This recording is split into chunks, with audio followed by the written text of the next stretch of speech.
अस्सलाम वालेकुम।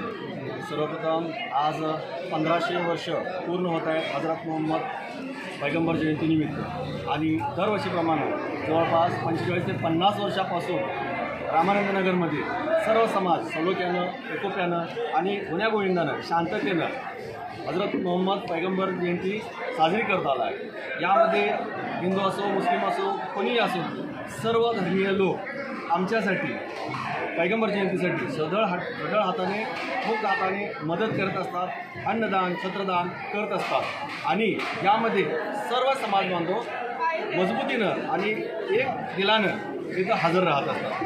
त्याचबरोबर पैगंबर जयंतीनिमित्त रक्तदान असू दे किंवा इतर सामाजिक कार्यक्रम असू दे, विविध कार्यक्रम आम्ही आमच्या ट्रस्टच्या मार्फत चालवत आलेलो आहे आणि ही परंपरा इथून अशीच पुढं चालू राहणार आहे याबद्दल मला पूर्ण खात्री आहे।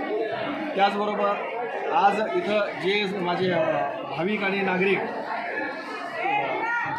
मोठ्या संख्येने हजर राहिले त्या सर्वांचं मी आमच्या ट्रस्टतर्फे अहले सुन्नत वल जमात रामानंदनगर मदिना मस्जिदच्या ट्रस्टतर्फे सहर्ष स्वागत करतो आणि खूप खूप हार्दिक शुभेच्छा देतो। नमस्कार, जय हिंद, जय महाराष्ट्र। आमचे सगळे उपस्थित बांधवांना पैगंबर जयंतीच्या हार्दिक शुभेच्छा देतो। हा जो कार्यक्रम आहे हा सुन्नी मुस्लिम जमात रामानंदनगर यांच्या आयोजनामार्फत आयोजित केलेला असतो। इथे सगळे मुस्लिम हिंदू सगळे बांधव उपस्थित राहून एकमेकांना शुभेच्छा देतात आणि कार्यक्रमात सहभागी होतात। असाच कार्यक्रम